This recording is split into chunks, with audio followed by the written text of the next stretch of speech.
Frente a Frente.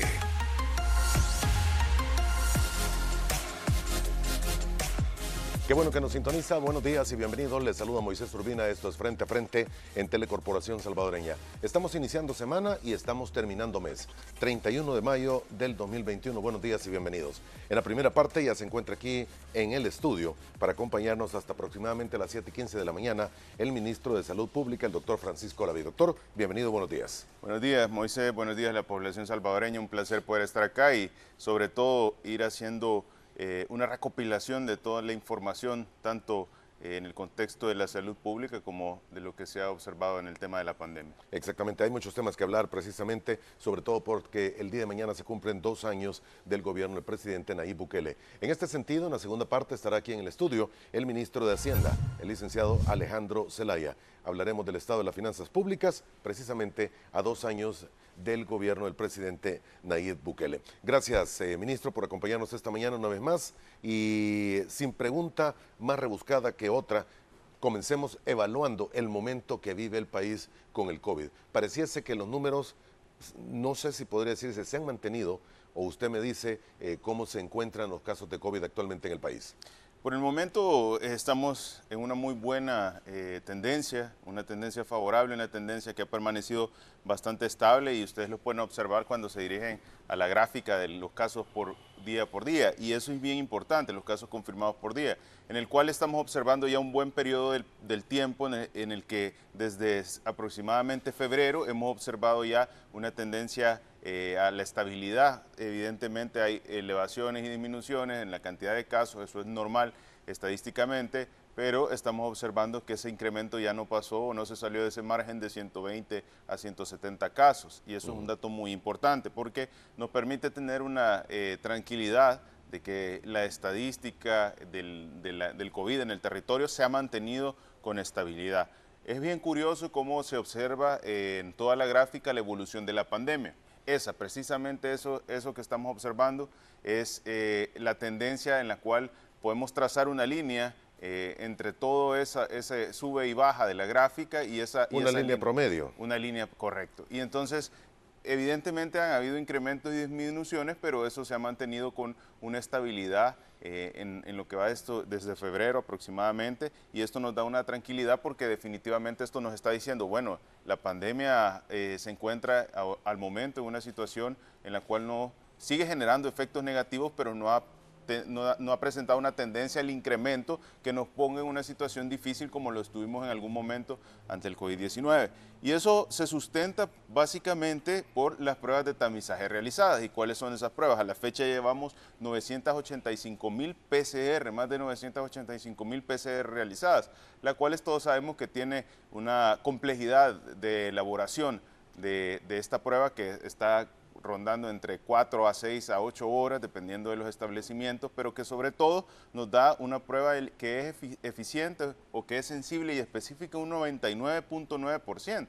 Esto quiere decir que el sustento que se tiene de esa curva, que nos dice estadísticamente que tenemos una estabilidad en la cantidad de los contagios, y esto es caso por caso presentado al día, es robusta, porque tiene cerca de 1 millón de pruebas de PCR que respaldan ese claro. cuadro. ¿Cuántas se están realizando diariamente, aproximadamente, pruebas? Pruebas hemos venido realizando entre 2.200 a 2.500, eso puede variar.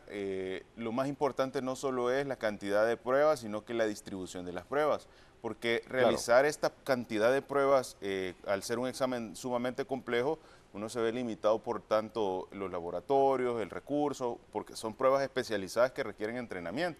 Por eso El Salvador no... si nosotros recordamos, previo a la pandemia, El Salvador estas pruebas ni siquiera las realizaba. Tuvimos que mandar un recurso, entrenarse, traer los primers para poder realizarlo. Las primeras corridas eran solo de 40 pruebas, logramos incrementar a 60, luego 100, llegamos a 500. Logramos completar 1.000 y fue una gran alegría. Luego estandarizamos entre 2.200 hasta llegar a 2.500 y eso ha venido dándonos un soporte. Pero ¿qué sucede? También supimos realizar una distribución en todo el territorio en base a una identificación temprana que era el tamizaje centinela y el tamizaje comunitario. El tamizaje comunitario depende del tamizaje centinela. El tamizaje centinela son alarmas por regiones.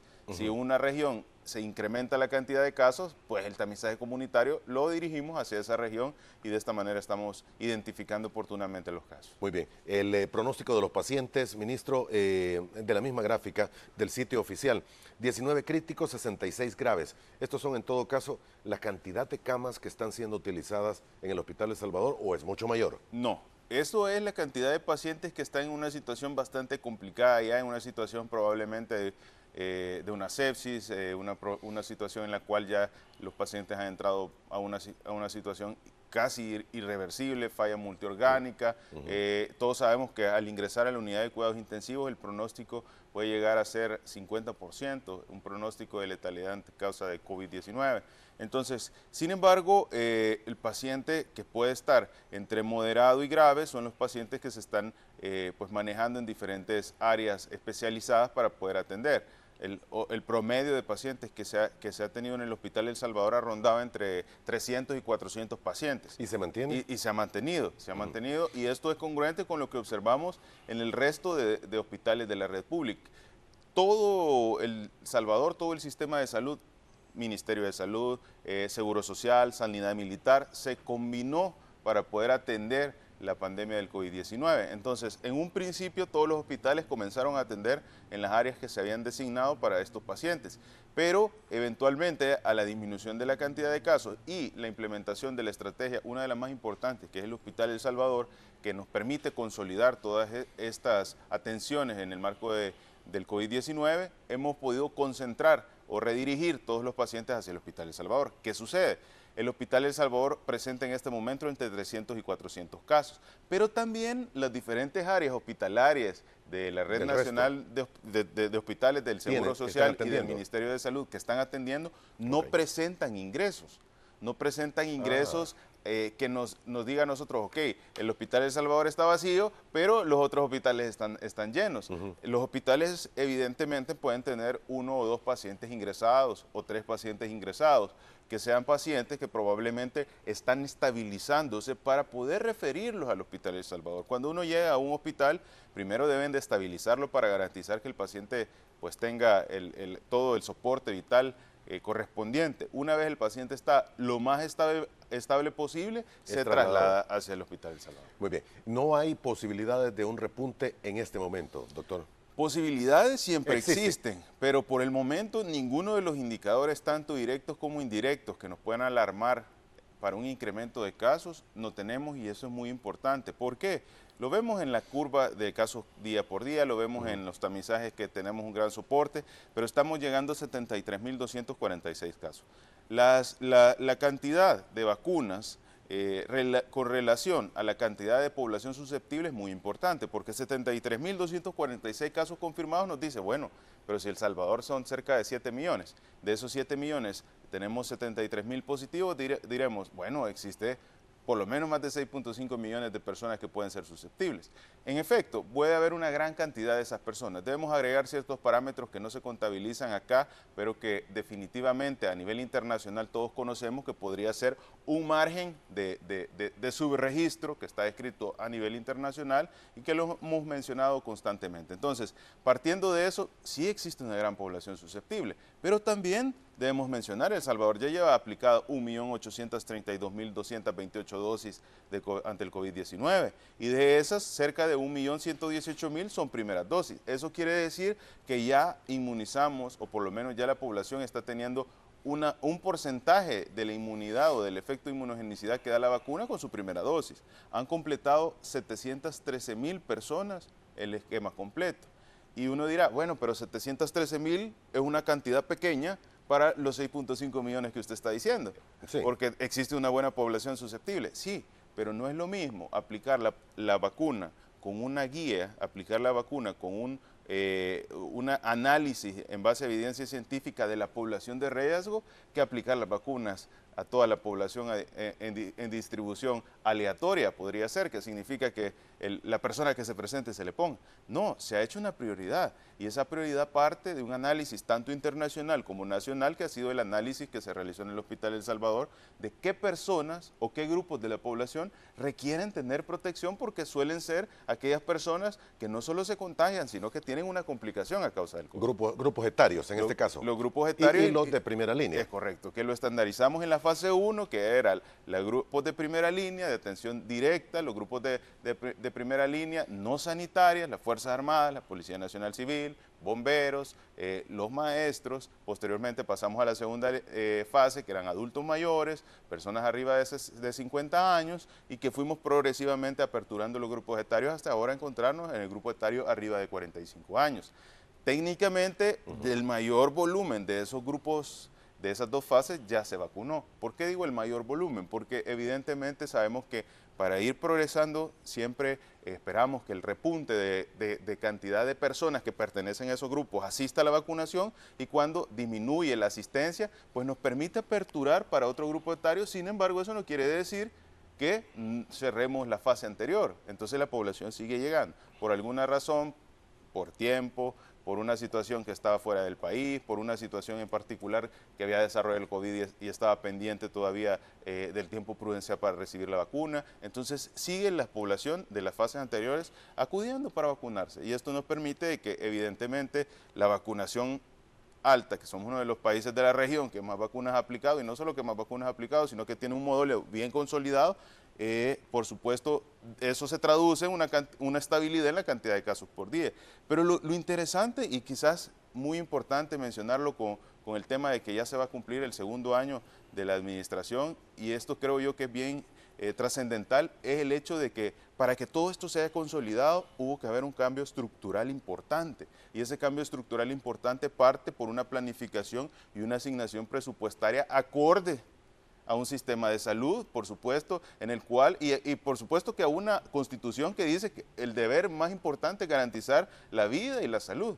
Y partiendo de eso, pasamos de tener históricamente años en los cuales asignaban 600 millones de dólares a el año 2018 tener una asignación presupuestaria de cerca de 750, y a la fecha tener una asignación de 1.034 millones.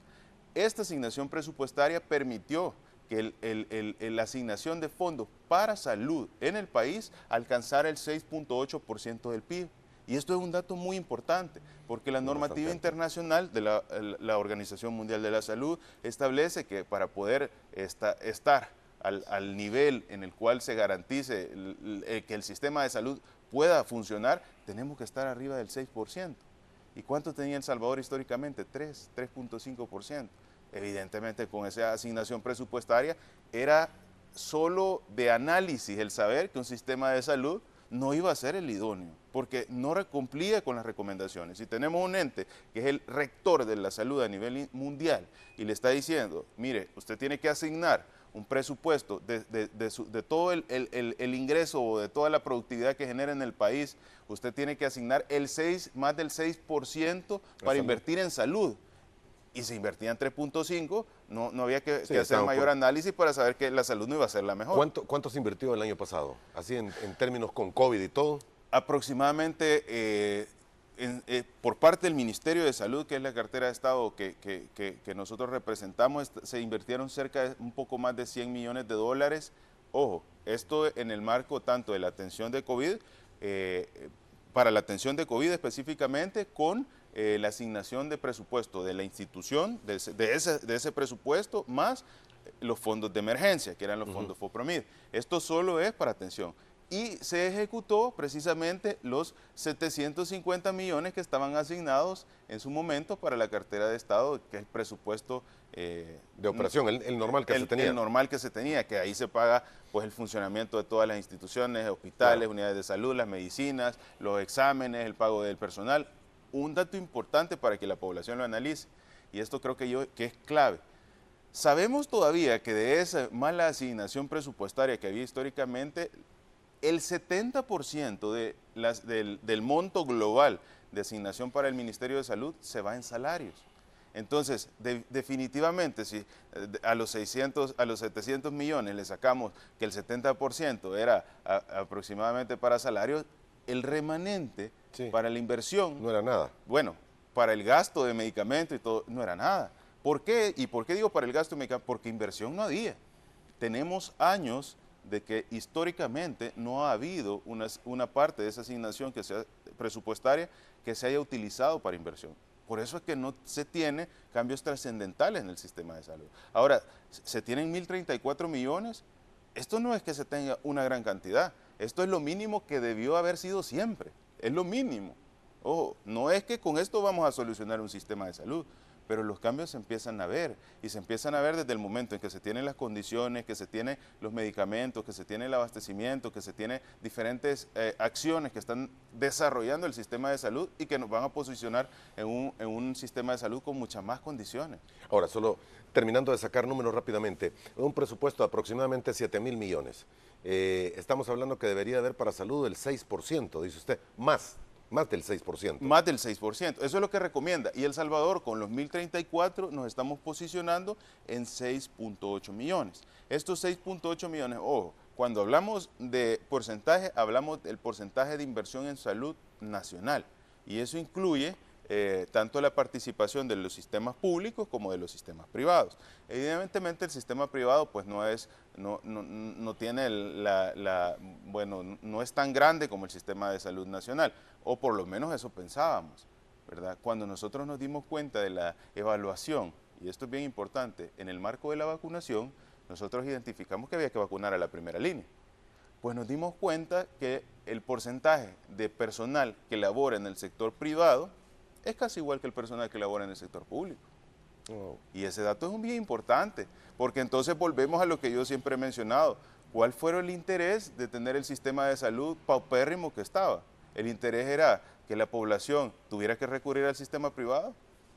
Son cerca de 35.000, entre 30 y 35.000 empleados del sistema privado. Y el sistema de salud pública son entre 35 y 40, 50 y con el Seguro Social.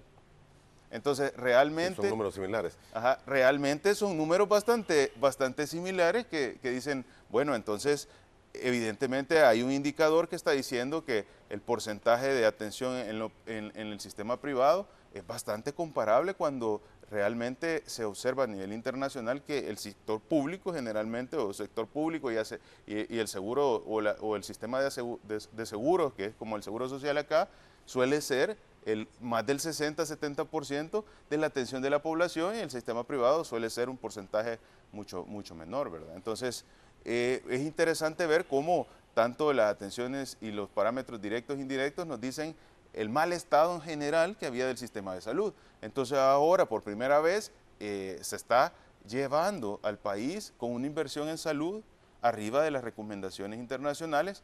Este es el primer año y esperamos que esto nos permita pues ir desarrollando el país. Ministro, se ha enfocado mucho la atención, y obvio, así tiene que ser en momentos de una pandemia, hacia el combate del COVID.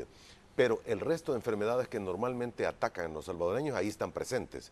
Y tenemos que hablar de todas ellas también. ¿Se está dando la atención necesaria a ellas? Totalmente. Y quiero mencionar algo muy importante. No se ha parado de atender la salud pública. Y hay un dato bien interesante que la población pues todavía tiene el antecedente histórico de conocimiento, y es las enfermedades de arbovirosis. Recientemente nosotros ¿Enfermedades de? Arbovirosis, que son las arbovirosis, son el dengue, el zika y el chikungunya. No. Okay. Entonces, históricamente hemos visto cómo el país, han habido años que lo que ha golpeado la salud del país, fuera de los accidentes de tránsito, que es también un problema importante. El dengue. El dengue, correcto. Entonces, este dengue históricamente ha generado casos de letalidad, complicaciones, una situación bastante difícil, no solo en el país, sino que en la región centroamericana. Y este año no solo estamos reportando, bueno, desde el año pasado, una disminución sostenida, el 2019, que fue tan difícil para países como los hermanos países de Honduras y Guatemala, hemos tenido una disminución significativa gracias a las acciones de todo un equipo intersectorial de salud, con una convención de protección civil articulada como un esfuerzo de país para controlar esta enfermedad de salud pública, al igual que las otras. Y a tal punto que este año se realizó una campaña, bueno, sigue realizándose una campaña contra el dengue que estaba enfocada en dos fases muy importantes, la fase de abatización para el control larvario y la fase pues de fumigación y destrucción de criaderos que se realiza a nivel nacional. La fumigación se está dando en este momento, ¿verdad? Continúa, y muy importante, los datos que estamos observando es una caída de los casos histórica. Una caída de los casos históricas que nunca se había observado en la cantidad. En dengue, en casos de atención de dengue. ¿Por qué cree que será? Precisamente porque el nivel de la campaña que ahora se está realizando es una campaña que nunca se había analizado o que se había implementado de esta manera. Es una integración, un análisis y una intervención específica en los puntos, incluso sin tener que haber llegado al momento en el cual iniciaban las lluvias o al momento en el cual se incrementaban los casos. Este año se hizo una intervención para el control de la arbovirosis, para el control del dengue, planificada, previa y por supuesto enfocada a los puntos que el mapa de riesgo nos dice y con intervenciones de múltiples entidades, de múltiples instituciones que están trabajando de manera articulada. ¿Cuándo se había visto que personal de centros penales privados de libertad en fase de confianza estaban apoyando en la destrucción de criaderos en diferentes zonas o apoyando con la fumigación? ¿Cuándo se había visto una integración tan importante de diferentes instituciones para poder garantizar llegar hasta cada uno de los rincones del territorio en base al mapa, no en base al sitio donde haya más personas, como históricamente se hacía, solo para que se observara que andaban haciendo las acciones? No, en base a un mapa de identificación de riesgo con evidencia, pues con inteligencia en el marco del control epidemiológico. Y esto se traduce en que la cantidad de casos que estamos observando en el boletín epidemiológico, que es una acción que se observa con la colección de datos a nivel nacional, está teniendo una disminución muy importante y que en próximos días, cuando se complete el proceso de toda esta estrategia, lo vamos a comunicar para que la población pueda tener el consolidado total. Ahora, se menciona un incremento de casos de diarrea, ¿es esto real?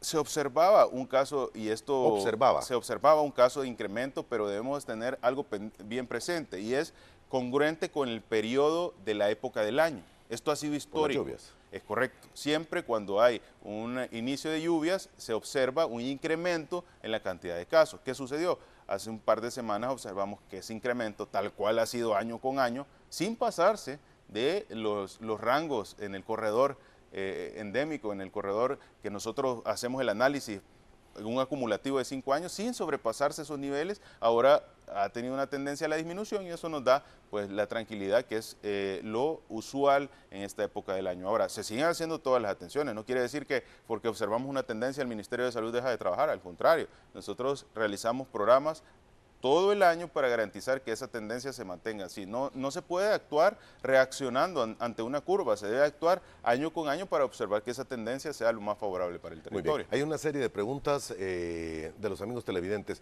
Tenemos ya, y quiero referirme a los datos, segunda dosis, casi 713.248 y primera dosis 1.118.980 personas que han recibido la primera dosis. Ahí supongo que en estos de primera dosis no están incluidos los que ya recibieron la segunda, sino que son separados, ¿verdad? Es correcto. Estaríamos hablando de que prácticamente 2 millones de personas. Dentro de poco vamos a tener 2 millones de personas. Eso significa 30% de la población, si no un poquito más. Es correcto, muy buen análisis y sobre todo el tener en cuenta de que si bien es cierto, ahorita la primera dosis es mayor, no es un tiempo que vaya a ser largo. ¿Por qué? Sí. Porque nos lo establecen los parámetros de cada cuánto le toca la dosis. Eventualmente sabemos que con dos de las farmacéuticas, que es Pfizer y Sinovac, sabemos que en 28 días o en un mes, un buen porcentaje va a pasar a la segunda dosis. Entonces es una velocidad bastante impresionante la que se lleva en el país y que ha sido reconocida a nivel internacional y que eso traduce de que tenemos un país mucho más seguro y la gente lo puede ver. No todos los países tienen la libertad, o las actividades lo más cercano a lo normal como lo está experimentando El Salvador. Países como la India, países como Brasil, países como México están enfrentando una situación bastante adversa. Vámonos a lo cercano. Costa Rica está enfrentando situaciones bastante difíciles. Honduras y Guatemala han tenido sus momentos también con picos bien altos. Y a eso va mi siguiente pregunta. El estar con línea fronteriza con Honduras, Guatemala, Nicaragua en realidad no sé qué sucede, usted tal vez tiene un panorama más claro, pero Guatemala y Honduras tienen situaciones bastante todavía delicadas sobre vacunación y sobre casos de coronavirus. No es determinante el poder establecer mayores controles para entrar o salir hacia estas naciones por tierra.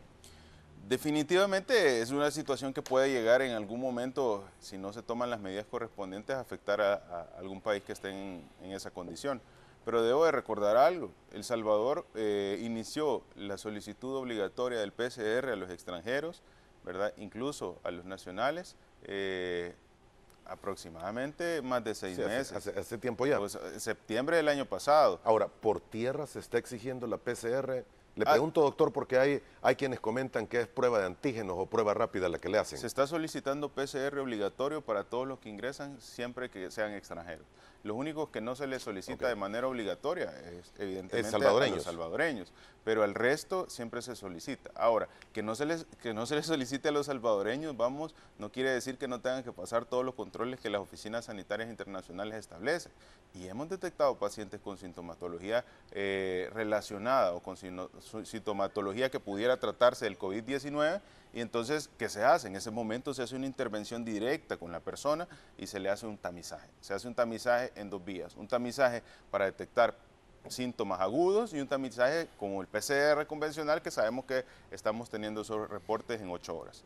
Cuando nosotros vamos a tamizar a un paciente que se trata de un ingreso y que está en una situación así, le damos prioridad. Y le damos prioridad para obtener ese resultado en 8 horas. Entonces, El Salvador tiene la capacidad de en menos de 8 horas tener el resultado si esa persona que está por ingresar o si esa persona que está en la Oficina Sanitaria Internacional se trata o no de COVID. Y eso nos permite poder agilizar el proceso a tal punto que pareciera que no se toma mayor medida, sin embargo se están cumpliendo todas las recomendaciones. Y no es lo mismo haber iniciado la solicitud del PCR obligatorio el año pasado, en el tercer trimestre del año pasado, a tomar las decisiones este año. Entonces, el cambio o la cantidad de circulación de otras variantes del virus en los territorios de otros países puede ser diferente a la que se tiene en El Salvador. ¿Vea? Entonces, ¿por qué era tan importante tomarla aquellos meses atrás? Porque eso nos permitió avanzar en otras estrategias importantes. La más importante, la vacunación. Ahora El Salvador no solo tiene un retraso en la llegada de las diferentes variantes del COVID-19 que pueden facilitar la transmisión, sino que tiene el retraso de la llegada más el avance de la vacunación, lo cual posiciona a El Salvador en una situación mucho más segura. Que si van a ingresar nuevas variantes, que si puede venir de Guatemala y de Honduras otro virus, probablemente que sí, porque así como vino el COVID al país cuando se originó en China, va a llegar otras variantes, pero ¿cuál va a ser lo que va a marcar la diferencia? ¿Qué tan avanzado la población esté inmunizada ante esta enfermedad? Y eso lo va a marcar la vacunación. Muy bien, tengo que ir a la primera pausa comercial, ministro, pero una pregunta bien directa y le pido una respuesta muy corta. ¿Cuántas cepas se han detectado en el país? Aproximadamente más de 9 cepas. No las identificamos ahorita, se vienen identificando desde el primer trabajo en conjunto de la Universidad del Salvador y Instituto Nacional de la Salud. Es muy importante que la población tenga la tranquilidad de que se está haciendo todo y lo más importante es que el factor más decisivo para la evolución de esta enfermedad es el cumplimiento de los protocolos de bioseguridad, que es responsabilidad de cada uno de nosotros. Ok. ¿No se ha detectado la cepa brasileña? La brasileña no. ¿La hindú? Tampoco. ¿La de Gran Bretaña? Tampoco. ¿La de California?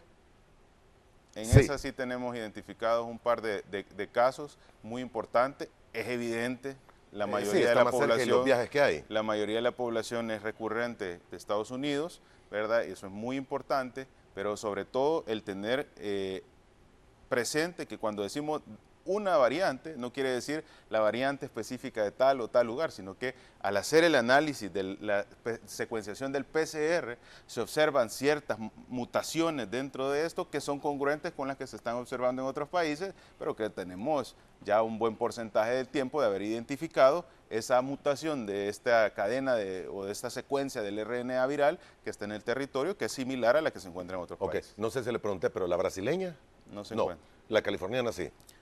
Una de las mutaciones. Una de las mutaciones que hay en Estados Unidos. Que tiene relación a una de las variantes o de lo que se ha descrito como el COVID de la cepa californiana. Le hago la pregunta de otra manera. ¿Cuál de estas nueve cepas que dice usted que hay en el país, cuál es la que más le preocupa a usted como el ministro de Salud? Pues no, definitivamente todas. Pero ¿cuál más? Pero la que tiene mayor incidencia pues son aquellas que han mutado en la proteína Spike S, que facilita la adherencia y eso significa mayor transmisión. Y esa es precisamente la que está más relacionada a la cepa que se está observando en California. En California. Muy bien, vamos a la pausa. Regresamos en 2 minutos.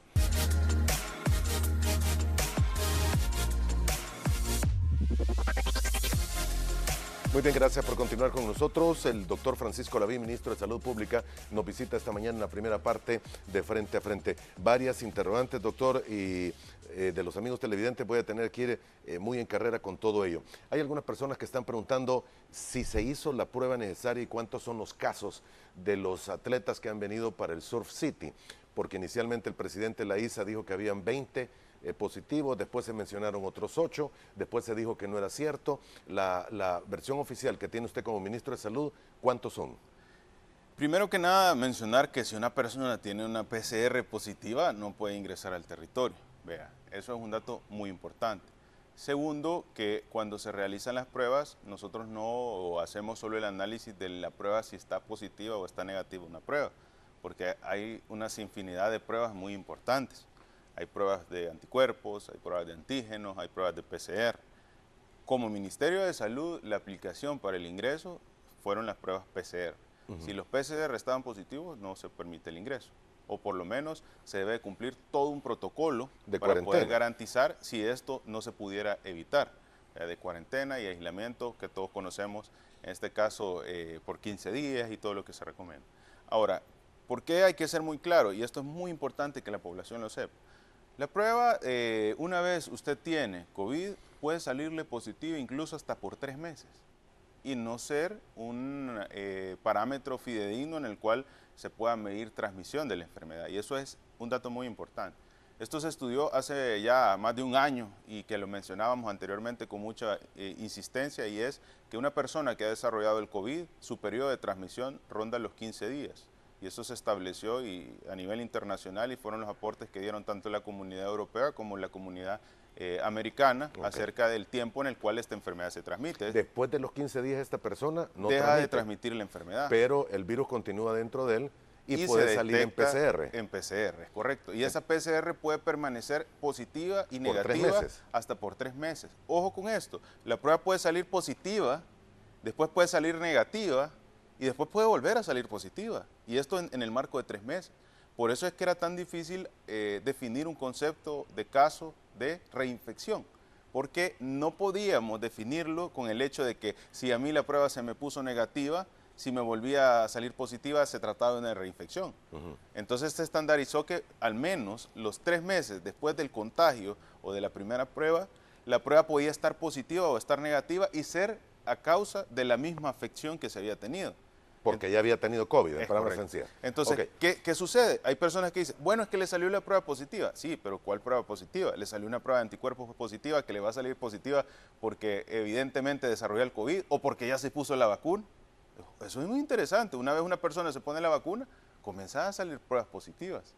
Y esto se trata de que el efecto de la vacuna genera que hayan anticuerpos que reaccionan al virus o a la fracción, y en estos casos se incrementa. ¿Hay que hacerle otro examen? ¿El de carga viral o algo por el estilo? No necesariamente. Si nosotros tenemos ya un paciente que en el periodo reciente ha tenido un diagnóstico de COVID-19, ¿verdad? Sabemos que el PCR le va a salir positivo. Entonces se toman parámetros en el cual se evalúa la cantidad del tiempo y se puede tomar una prueba aguda.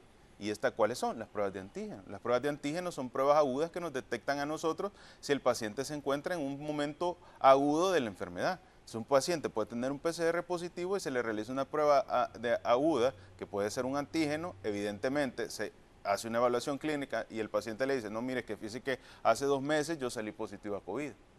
Y nosotros ya no nos preocupamos si un paciente fue hace 2 meses positivo. Sabemos que la posibilidad de transmisión de la enfermedad es mínima. ¿vea? Ok. Mínima, nula, porque eso se ha descrito. Bueno, las recomendaciones a nivel internacional fueron tan importantes para establecer qué personas iban a poder desarrollar nuevamente su actividad productiva. ¿Se imaginan 3 meses saliendo positiva de la prueba a nivel internacional sin tener una definición? Nadie trabaja. Nadie hubiera trabajado. Ok. Entonces, eso se estableció y eso permite que el Ministerio de Salud haga un análisis en base a los resultados, a la evidencia y a todo lo que hay de disposición a nivel internacional y se pueda realizar las actividades correspondientes. Muy bien. Pero salieron positivos algunos de los atletas? Para el Ministerio de Salud, el resultado positivo es la persona que tiene COVID. Okay. Yo no tengo reporte en este momento de ninguna persona que esté positiva y que esté desempeñándose sus funciones, porque evidentemente no podría ser. Tendría que estar esta persona en cuarentena o en aislamiento en alguna de las áreas del ministerio. Ahora, el análisis se sigue haciendo rutinario. Si una persona presenta síntomas, ya hemos tenido casos. El día de ayer me comentaban de una persona con fiebre, se le llegó a hacer el tamizaje de inmediato, la evaluación por parte del personal médico. Bueno, ustedes pueden verlo en las imágenes, se ha inaugurado una unidad de sistema de emergencias médicas, tenemos dos cabinas diferentes o 2 grupos de atención, tanto de Fosalud como el Ministerio de Salud, dentro del torneo mundial. No hay asistencia o aforo, sino que todo está siendo controlado, cumpliendo todas las medidas de recomendación. Se hace la evaluación inmediata del caso y se identifica. ¿Se trata de COVID? Sí, aislamiento. ¿No se trata de COVID? Se le dan las recomendaciones. Al momento no hay ningún reporte y eso le puede dar la tranquilidad a las personas que se están tomando todas las medidas necesarias. Si una persona tiene las 2 dosis, primera y segunda aplicadas, es probable que le dé. ¿Le puede dar? No es que le pueda, teniendo las dos dosis, si pudiese desarrollar el COVID, ¿sí? Definitivamente sí. Todavía existe evidencia que pueda desarrollar el COVID. ¿Y es posible que ese desarrollo del COVID, a pesar de las 2 dosis, pueda ser grave y la persona muera, doctor? Le pregunto esto porque hay mucha información de que dicen ya le habían puesto las 2 y se murió. Y se murió por COVID o síntomas similares. Sí, muy importante. No, la evidencia científica dice que cada una de las aplicaciones de esta vacuna protegen el 100% de la mortalidad. Y aquí hay que tener un análisis bien importante. Y es el análisis de que se trata de, ¿ya recibió las 2 dosis completas o solo ha recibido una dosis y hace falta que se incremente esa protección o el efecto que garantice el 100% de la mortalidad? ¿O no fue a causa del COVID de la letalidad? Porque eso suele ser, no solo tenemos COVID en el territorio. Okay. Evidentemente, a nivel internacional está ahora ya bien analizado cuáles son las características de las complicaciones por COVID y entonces conocemos más a profundidad si se trata o no que esta complicación haya sido a causa. Que si existe una vacuna que dé el 100% para parar el contagio, no existe, pero existen vacunas que tienen niveles óptimos y estas vacunas que tienen niveles óptimos, como todas las que están aprobadas y por supuesto las que están en el territorio, nos permiten tener una posibilidad mucho menor de desarrollo de la enfermedad y por supuesto esto evidentemente se traduce en que los efectos negativos de la pandemia no se tengan en el territorio. Desaparecer el COVID no se puede. No se puede desaparecer el COVID. Esto va a formar parte de una enfermedad endémica que va a estar en el territorio, así como está la influenza, como está la gripe, y esto eventualmente debe de ser que la población se acople, y esto se acopla al tener las herramientas o las defensas necesarias, y esto es vacunación. Muy bien. Doctor, casi tengo que ir terminando, ya me dicen está ingresando a los estudios al ministro de Hacienda, pero hubo ayer la final de fútbol. Y hubo un momento, bueno, vimos todas las imágenes de lo que sucedió en el estadio. Hay algunas imágenes que vamos a compartir dentro de algunos instantes con los amigos televidentes, pero la celebración en Santa Ana parece que sí fue un punto de aglomeración muy grande y que muchas de las personas no utilizaron mascarilla. Podría tener repuntes esto.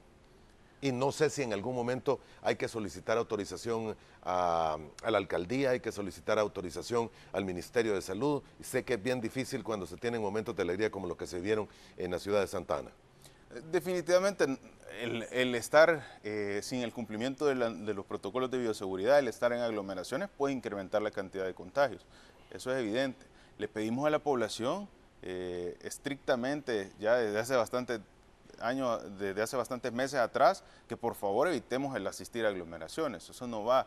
El aforo de los diferentes sitios a donde pues, se realizaron estas actividades es responsabilidad de las personas que están en la administración. Es bien importante el ver cómo a veces se incumplen las normativas y eso puede tener represalias en el cual pues se haga el cumplimiento de la normativa que establece el Ministerio de Salud. Y ese dato es muy importante. Y vemos este tipo de imágenes, definitivamente no suman en la pandemia. Es algo que la población debe comprender.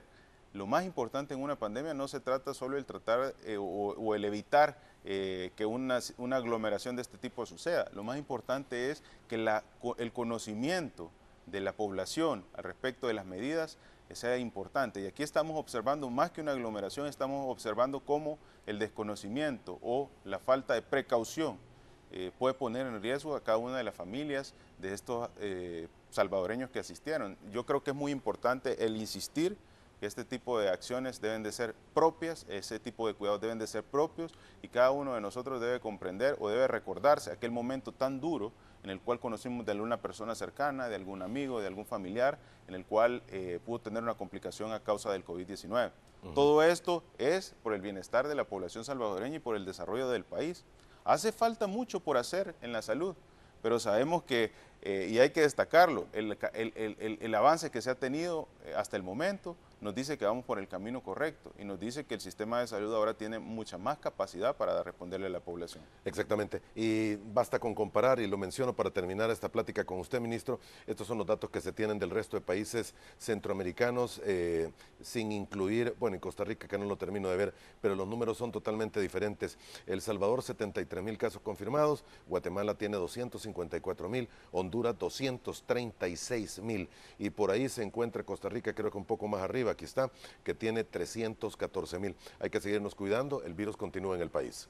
Termino con usted, mensaje final. Por favor, a la población, use su mascarilla, lávese las manos con agua y con jabón, evite tocarse la cara, la boca, los ojos, la nariz. Si no es necesario, y esto es muy importante, si no es necesario, no asista a aglomeraciones. De esto puede depender la salud de alguien o algún integrante de su familia. Y por supuesto, si le toca vacunarse, vacúnese. La mejor vacuna es la que usted puede llevar en el brazo. Así es. Ministro, gracias por haber estado con nosotros. Un placer y bendiciones para toda la población. Gracias, que tenga muy buenos días. Hacemos una pausa y cuando volvamos en aproximadamente 3 minutos, el licenciado Alejandro Zelaya, ministro de Hacienda. Ya volvemos.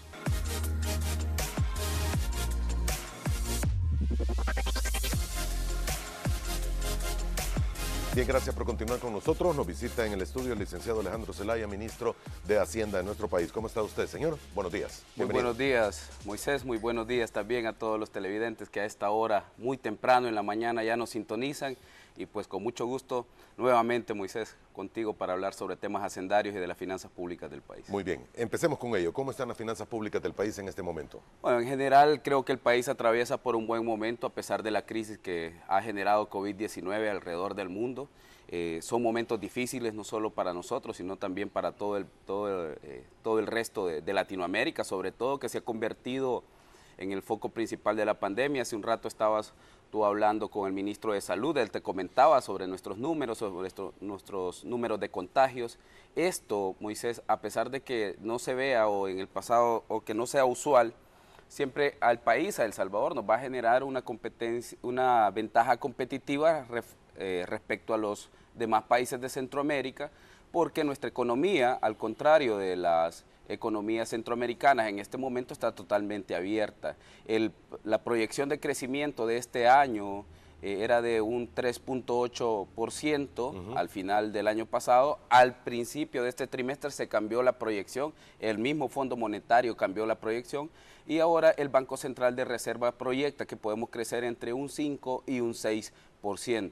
¿Este año? Este año, entre un 5 y un 6%. Inicialmente, como dije, era 3.8, que son con las proyecciones que está realizado el presupuesto general de la nación. Ahora, es decir, podríamos tener más ingresos por el crecimiento de la economía, pero tenemos que esperar al primer cierre semestral para luego ajustar también nuestras propias proyecciones de recaudación hacia arriba o hacia abajo, dependiendo de cómo se vaya moviendo también los diferentes indicadores económicos. El índice de empleo, por ejemplo, el índice de desempleo se ha mantenido normal. Hemos vuelto a los niveles de empleo, Moisés, que teníamos antes de la pandemia, los cerca de 67,000 empleos que se perdieron por la pandemia han sido recuperados Ya se recuperaron.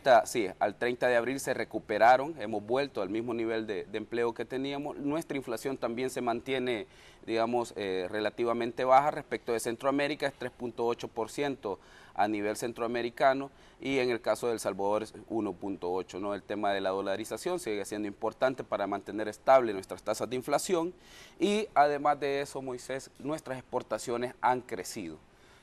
Han crecido cerca de un 30% respecto del año pasado, y esto también se ve reflejado en la recaudación de impuestos que nosotros tenemos. Al 30 de abril tuvimos un 32% más que lo que se recolectó el año anterior, y respecto del año 2019, por si queremos comparar un año prepandémico, tuvimos cerca de un 12% de crecimiento adicional. Muy bien, el crecimiento que se espera para este año de 6 puntos porcentuales, me dice usted que podría ser de acuerdo a las estimaciones que está haciendo el Banco Central. Entre 5 y 6%. Lo que pasa es que cuando haces la proyección lo fijas en un intervalo. Sí, entre 5 y 6. Entre 5 y 6. Ahora, el olfato financiero y fiscal le dice a usted si esto realmente está ocurriendo. Sí. Se están viendo los ingresos. La verdad, Moisés, te voy a ser bien sincero, yo creo que vamos a crecer más del 6%.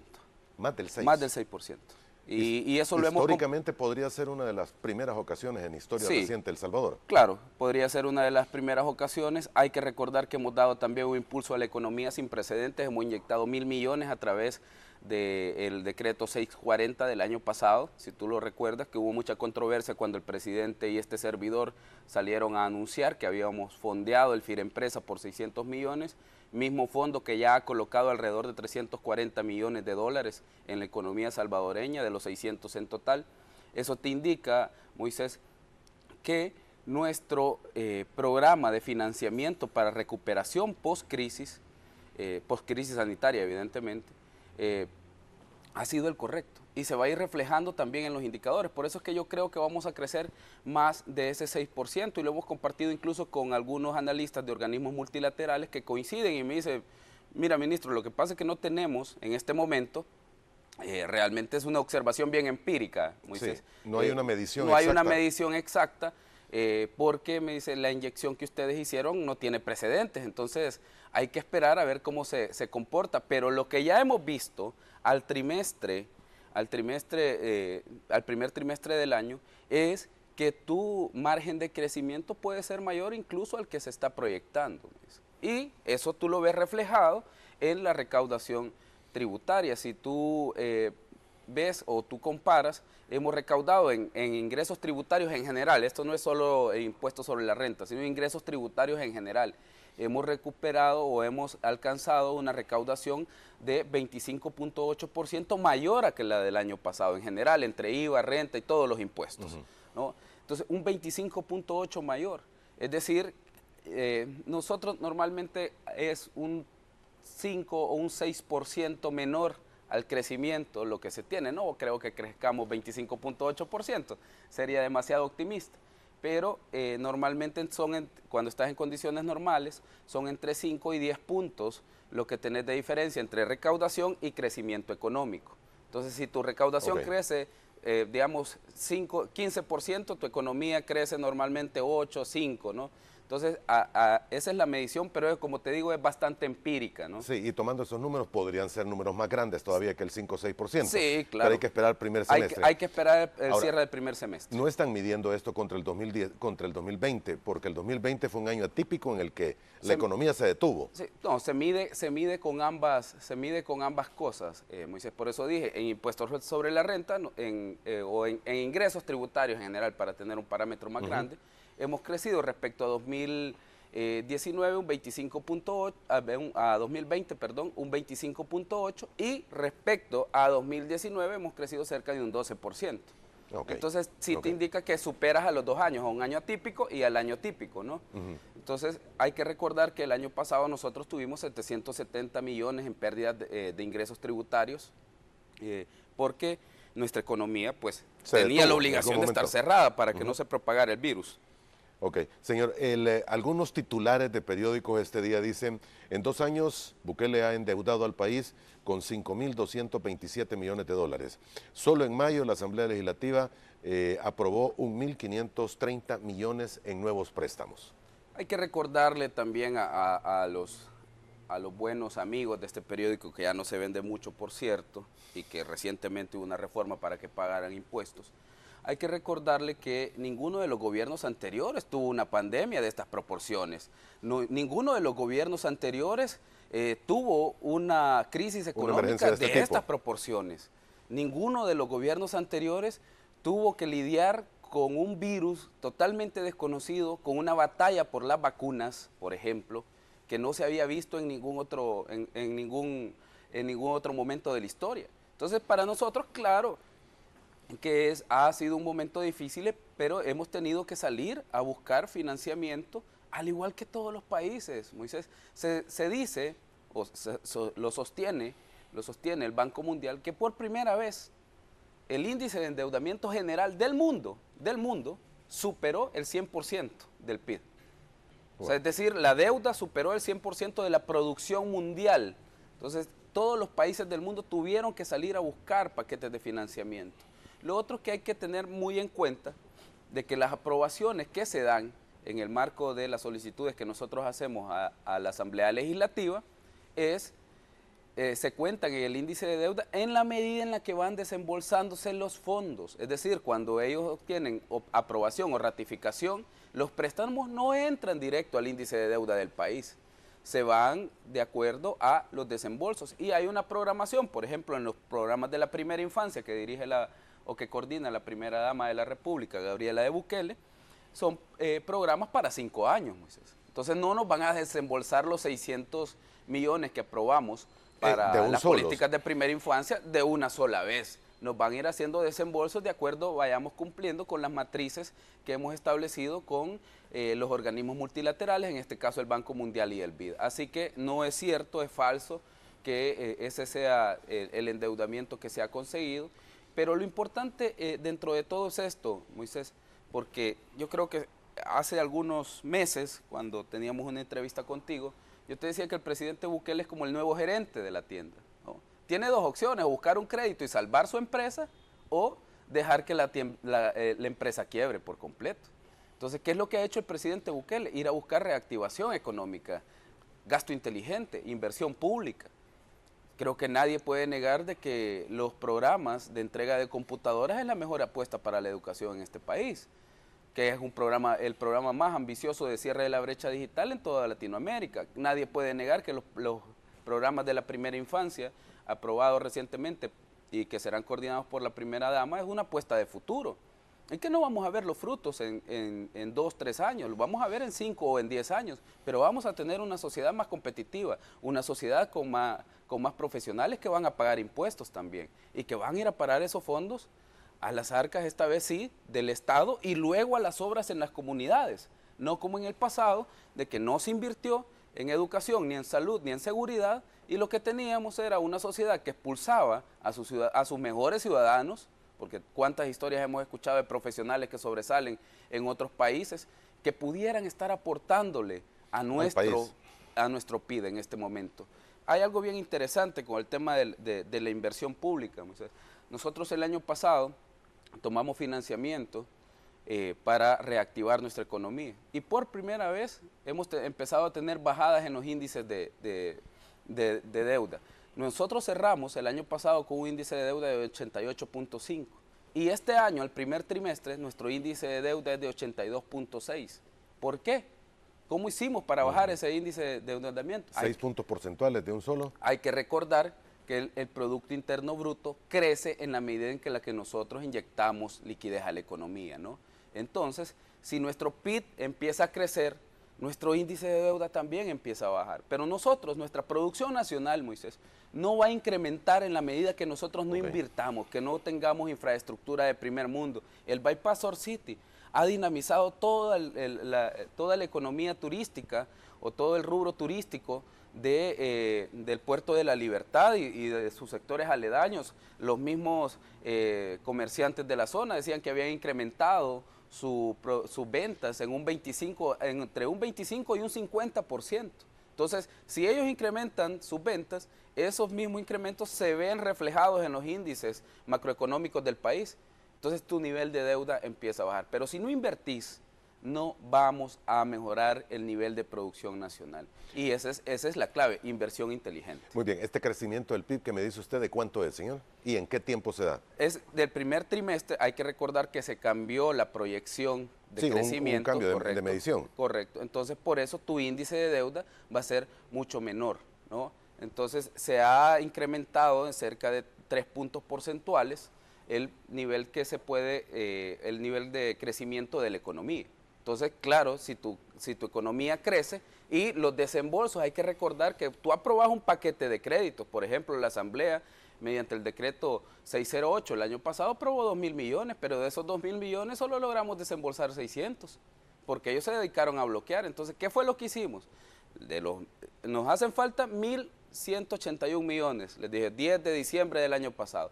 Esos financiamientos que hacen falta desembolsar de COVID, pasémoslos a la brecha del presupuesto 2021. Y eso fue lo que hicimos. Entonces, aunque haya existido una aprobación por 2.000 millones, solo se usaron cerca de 600 millones en ese momento. Los 1.530 millones que se han aprobado en los últimos días en la Asamblea Legislativa, ¿son parte de ellos también o son nuevos? Algunos son parte de ellos, otros son nuevos préstamos que van dirigidos directamente a inversión pública, como los de primera infancia, pero que ya están considerados en nuestra proyección de deuda de este año, que es de un 86.5, si es que la economía no crece más de lo que hemos visto. Si no, ese índice de deuda va a verse hacia la baja, ¿no? Podría ser un 84, un 85%.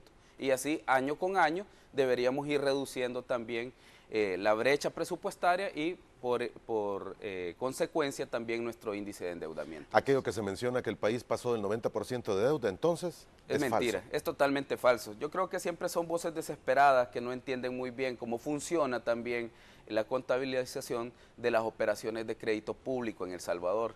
Algunos de ellos sí los conocen, pero otros lo hacen por desconocimiento. Yo veía algunos centros de estudios económicos y fiscales hace poco decir que habíamos rebasado esos niveles cuando ellos saben que la información está disponible también en el portal de Hacienda. Y ahí están los desembolsos que nosotros vamos recibiendo de acuerdo a la programación de flujos de efectivo que nosotros necesitamos como país. Pero es falso que hayamos superado ese índice de endeudamiento. Es falso, no se ha llegado. Totalmente falso. No se ha llegado. No se llegó. Muy bien, en este momento, solo para remarcarlo y dejarlo así, el nivel de deuda del país estaría en 82.6. Que es menor al 88.5 con el que cerramos el año pasado. 82% en este momento. 82.6 al cierre del primer trimestre. ¿Y esperaría terminar el año? Podríamos terminar el año con un 86 o un 85. Un 86, sí, 85. Hay que recordar que hay aprobaciones de la Asamblea en la brecha presupuestaria que todavía no han sido desembolsados. Esos son los que agregarían esos cuatro puntos porcentuales. Correcto. Nivel de crecimiento, dice usted, estaría rondando 6. Entre un 5 y un 6% es la actual, es la proyección oficial del Banco Central de Reserva. Personalmente, y aclaro, empíricamente creo que podemos crecer más, pero eso solo lo va a decir el comportamiento de nuestra economía. Muy bien, con estos datos, ¿no se vuelve necesario elaborar de nuevos impuestos? Hasta el momento no hemos considerado, Moisés, nuevos impuestos. Yo he sido claro, incluso en mis negociaciones con el fondo, mi primer posicionamiento de ello fue, yo me voy a sentar con ustedes a la mesa, vamos a negociar, pero el IVA no está en discusión. No está en discusión. El incremento al IVA no está en discusión. Esa fue mi posición directa, digamos, con ellos. Y en ese sentido empezamos a negociar. ¿Y de qué hemos estado hablando? Combate a la evasión fiscal, algunas retenciones en la fuente, que son acreditables en el mismo mes que se realizan. También a realizar o hacer que de verdad que todos paguemos nuestros impuestos. Por ejemplo, yo hablaba hace poco y un periódico, bueno, impreso que se llama El Mundo, y lo voy a decir con nombre y apellido, porque cuando yo dije que el comercio electrónico debía pagar los impuestos, ellos dijeron que yo estaba hablando de implementar un nuevo impuesto al comercio electrónico. Y les dije, no, yo no estoy hablando de un nuevo impuesto al comercio electrónico. Dije que el comercio electrónico se ha vuelto un foco de evasión fiscal en muchos países y El Salvador tampoco ha sido la excepción. Es decir, muchos negocios están comerciando a nivel electrónico y no están pagando IVA. Y ese IVA hay que pagarlo, pues, como lo pagaría un negocio que atiende físicamente, ¿no? Entonces, a eso me refiero. pero el periódico sacó de contexto las palabras y empezó a decir mentiras y bueno, desde entonces no han publicado ni una fe de rata ni nada, ¿verdad? Pero ellos sabrán cómo le mienten a sus lectores también. Ok, pero van a buscar que se pague ese IVA, que no se está consumiendo. Es que todos debemos de pagar impuestos, Moisés. Bueno, pero todos lo pagamos. Si yo pido comida Claro. a domicilio, aunque sea por comercio electrónico o algo por el Debe estilo, pagarlo. el establecimiento me lo tiene que cobrar. Claro, claro. Entonces, ¿Y quiénes son los que lo están evadiendo entonces y cómo? no, yo dije que hay algunos. Lo que pasa es que no es el comercio electrónico, Moisés, no se limita a los servicios a domicilio, que Claro, evidentemente claro. crecieron Ese mucho es uno. durante la pandemia, ¿no? Y de hecho son ese rubro en especial, que es el servicio a domicilio, de hecho factura, ellos te entregan tu ticket normalmente, te Correcto. dicen a nombre de quién la factura, y hay operaciones que se hacen vía tarjeta de crédito. Con ellos casi no tenemos problema con lo que tienen pasarela de pago, pero sí hay algunos comercios que no están reportando el mismo nivel de actividad cuando ellos saben que están vendiendo a través también de sus tiendas electrónicas. Y eso que pasa, tienen el negocio en físico sí factura y declara Ya lo entiendo. adecuadamente, pero lo que venden por la tienda electrónica en línea no lo pagan. ¿Por qué? Porque ellos aducen de que esa operación no quedó registrada, entonces se pueden quedar tranquilos sin que nadie los vaya a revisar. Pero estamos preparando nosotros un plan de fiscalización que nos ayude también a dar seguimiento. Y ojo, no estamos hablando de aquel pequeño comercio, ¿verdad? Que se hace esporádicamente en Facebook o algo por así. No hablamos de eso, sino de aquellos que si ya tienen una actividad comercial que genera habitualidad, que es lo que reconoce la ley de IVA, que cuando tú tienes habitualidad en las actividades, tú ya eres un ente obligado y debes pagar los impuestos respectivos. ¿Es muy grande este nivel que se pudiese estar evadiendo? No es algo realmente, no es el 50% de elevación, por ejemplo, que nosotros tenemos, pero sí es, digamos, significativo. Podríamos estar buscando entre unos 50 y 60 millones en esos rubros, que pues si tú lo comparas con los 1.500 o 2.000 millones de evasión que se pierden al año, pues como dije, tal vez no sea tan importante, pero sí lo importante acá es mandar el mensaje de igualdad tributaria, Moisés. Todos debemos pagar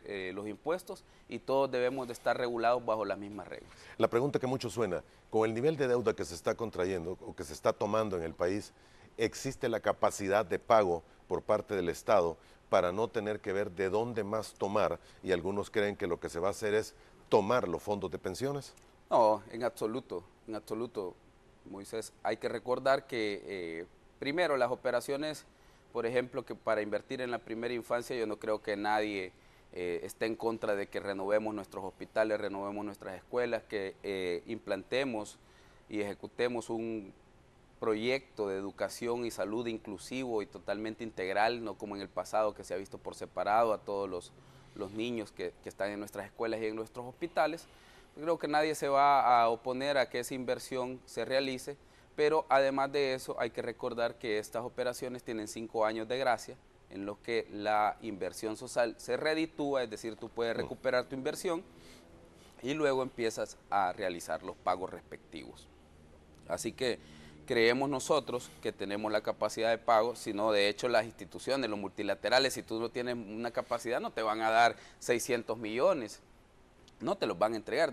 O sea, un país con un organismo multilateral funciona muy similar a lo que sería un ciudadano y el banco.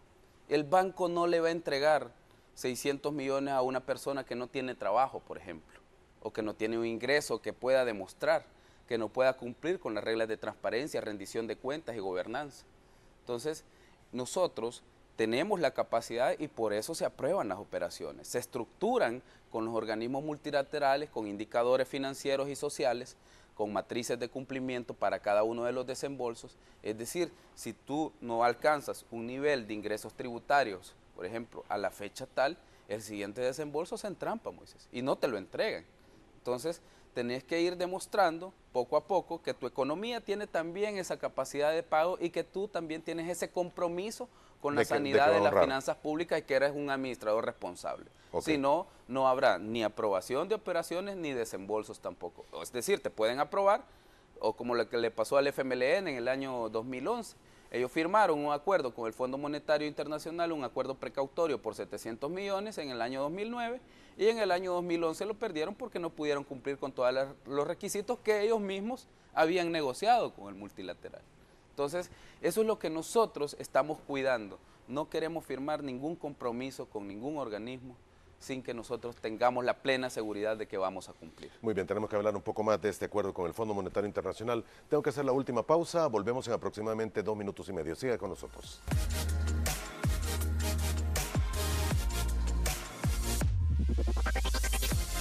El ministro de Hacienda, el licenciado Alejandro Zelaya, se encuentra en nuestros estudios. Terminábamos antes de ir a la última pausa comercial hablando precisamente de este acuerdo con el Fondo Monetario Internacional. Mucho se menciona de que está en un punto muerto, que hay presión por parte de los Estados Unidos, con lo que se está haciendo con unas posibles negociaciones con China y que estaría entrampada esta negociación. ¿Qué hay de real en esto? Absolutamente falso, Moisés. Nosotros incluso... Y bueno, lo voy a citar con día y hora. Nosotros el jueves a las 11 de la mañana tuvimos la reunión cotidiana. ¿Jueves pasado? Sí, el jueves pasado, la reunión recurrente que nosotros tenemos con el Fondo Monetario Internacional. Una vez por semana yo hablo con ellos. Desde que asumí, ya tengo un año hablando una vez por semana con ellos. Le damos seguimiento a diferentes variables, o sea, nosotros tenemos que hablar con ellos y explicar sobre cómo se mantienen nuestras reservas de liquidez, por ejemplo, cómo se mantiene también nuestra inflación, el desempleo y todos nuestros indicadores. Ellos le dan un seguimiento cotidiano a nuestros indicadores. La negociación se mantiene viento en popa. Lo que pasa es que esto ha tomado un poco más de tiempo, Moisés, por una simple razón. La misión venía a hacer dos cosas.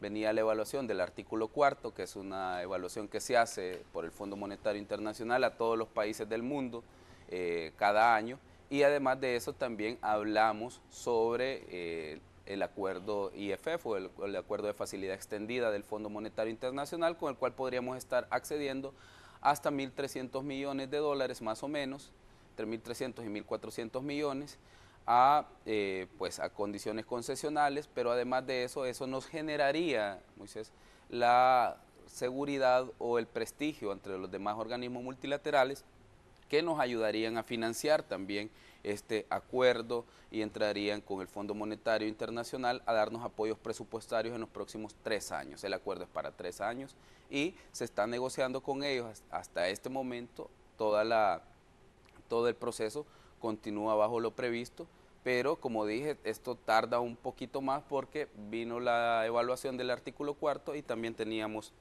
la negociación del acuerdo IFF. Muy bien, esta misión que vino y cumplió ya revisó lo que tenía que ver. Sí, en este momento ya estamos en aprobaciones en la gerencia del Fondo Monetario Internacional y de eso depende, ¿no? Ahora, así que no es falso también que existan presiones sobre X o Y cosas. Hasta el momento nosotros no hemos ido a directorio, yo no te puedo afirmar que existan eso, no sé quién lo puede decir, pero lo que nos han comunicado a nosotros y lo que el portavoz del FMI, Jerry Wright, ha dicho cada vez que se le consulta es que estamos negociando y que avanzamos bastante bien, que ya hemos definido buena parte del acuerdo y que dentro de poco estaremos dando noticias. Entonces solo es un poco de paciencia en la que las aprobaciones del Fondo Monetario Internacional llegan a sugerencias, ¿no? De ahí que estemos negociando con China, Moisés, es totalmente falso y eso lo he salido a desmentir yo en varias ocasiones y es muy pertinente tu pregunta porque me ayuda también a dar nuestra versión oficial. No estamos negociando nuevos acuerdos de financiamiento, además de los que, la cooperación no reembolsable que se le ofreció al presidente Bukele en el año 2019, el decreto de ratificación que recientemente vimos en la Asamblea, el mismo ofrecimiento que se nos hizo en el año 2019. ¿Qué es lo que pasó? La Asamblea anterior no lo quiso ratificar a pesar de que eran fondos no reembolsables, a pesar de que no se estaban invirtiendo en activos estratégicos, por ejemplo, que es la preocupación a veces del eje occidental y no entendimos nosotros por qué no lo habían aceptado. Así que es falso que estemos nosotros en una negociación financiera con ellos. Claro que es un país al que respetamos y queremos mucho porque es un Estado soberano con el cual nosotros tenemos relaciones diplomáticas, así como con Estados Unidos, que es nuestro principal aliado y socio estratégico, pero así como con Canadá, México, todos los demás países. Entonces, pero sí a veces nosotros somos cuidadosos, porque he escuchado a algunas personas que se refieren al financiamiento de China como o de cierta forma menospreciando, ¿no? Y no debe ser así. China es un país hermano, amigo de El Salvador, que nos ha ayudado también incluso en esta crisis, al igual que lo ha hecho Estados Unidos, donándonos ventiladores, o como lo han hecho otros países como Japón, como la Unión Europea, otros organismos multilaterales como el BESI, que nos han ayudado también durante esta crisis, y creo que es también un país que merece mucho respeto de nosotros, y cualquier cooperación de países amigos será siempre bienvenida. Muy bien, solo para aclarar los términos, lo que se está negociando con el fondo, estos 1.300, 1.400 millones de dólares que usted menciona, no es para cubrir la brecha que se tiene para este año. Es una parte de la brecha.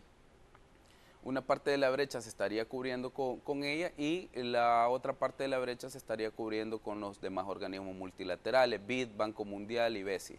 Pero no me dijo usted de que de los fondos del año pasado que se iban a utilizar para COVID, que no se habían utilizado, que eran casi 1.400, lo que se está haciendo ahora es transferirlos para operación. Es que hay que recordar, Moisés, que el año pasado también tenía créditos duros. Entonces los créditos duros son programas financieros que no podés usar en cualquier gasto que tú quieras. Entonces, no puede cambiar el destino. No se pueden cambiar los destinos. Entonces, aunque, por ejemplo, los 50 millones del BID para vacunas, por ejemplo, esos son 50 millones que estaban aprobados en el decreto 608, pero se trasladaron para este año. Siempre se van a comprar las vacunas, pero yo no puedo usarlo para cerrar brecha presupuestaria, por ejemplo. Tiene que ser exclusivamente para salud. Lo que fue. Ajá. Entonces, por eso es que tenemos necesidad también de incluir cerca de 300 millones del Fondo Monetario, porque eso es lo otro. Los desembolsos no son de una sola vez tampoco. O sea, nos desembolsarían entre 300 y 400 millones para este año, que son los que se usarían en brecha presupuestaria, y el resto es para brecha presupuestaria de los siguientes años. Porque El Salvador va a seguir necesitando financiamiento. No podemos reducir de tajo o con una varita mágica nuestra necesidad de financiamiento en el corto plazo. Sí, estamos encaminados a ello, pero no podemos hacerlo. ¿Este acuerdo con el Fondo Monetario Internacional es muy similar a lo que logró Costa Rica hace algunos meses? No. Costa Rica logró un acuerdo con el fondo, pero aunque se llamen iguales, Moisés, tienen condiciones totalmente distintas, porque cada país negocia lo que quiere. Colombia, de hecho, sin estar en medio de una negociación con el fondo, hizo un ajuste fiscal para incrementar su recaudación, y ellos decidieron ir por incrementar el IVA. Y esa es la crisis que vemos social ahora mismo en Colombia. Es algo que nosotros decidimos no hacer. ¿Por qué? Porque hoy vamos a afectar a la población en general, y desde el punto de vista económico, como política anticíclica, tú siempre liberalizas un poco los impuestos, no gravás adicional, excepción hecha por aquellos gravámenes directos como el impuesto sobre la renta, que es lo que está haciendo Biden, por ejemplo, en este momento, yendo a gravar la renta de las grandes empresas, pero evidentemente solo lo paga quien ganó ese nivel de ganancias, ¿no? De ahí el que sigue manteniendo pérdidas, por ejemplo, o su negocio no sale a flote, entonces no lo cargas con un nuevo impuesto. Pero si incrementas el IVA, a esa persona, aunque esté teniendo pérdidas, va a tener que sumarle al precio de sus productos el incremento de ese impuesto.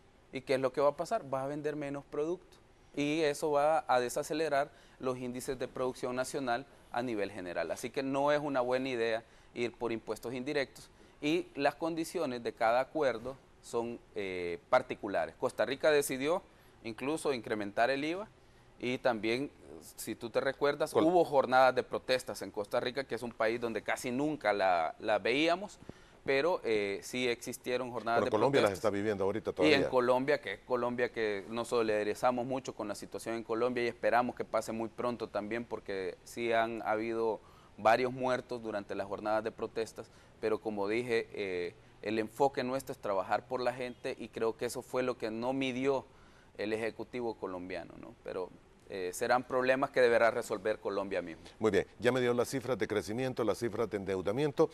Solo una pregunta más de los amigos televidentes para terminar este programa. J. Mira nos dice, excelente noticia lo que ha mencionado, pero ¿a cuánto ascendería el déficit fiscal, ministro?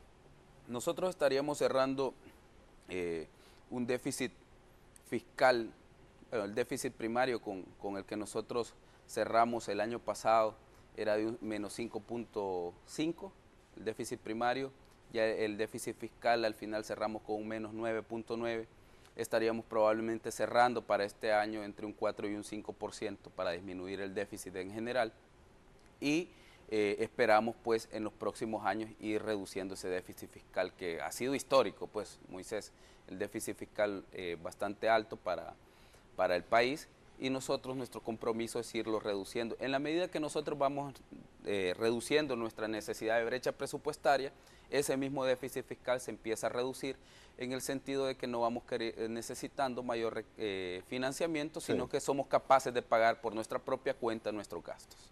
Muy bien. Gracias por haber estado con nosotros esta mañana, ministro. Se le agradece su tiempo. Gracias a ti, Moisés. Gracias por todas las preguntas muy pertinentes que también nos permiten aclarar algunas situaciones a la población. Y pues con mucho gusto estaré contigo en la próxima invitación que nos hagas para compartir con la población los temas de finanzas públicas del país. Gracias y muy amable.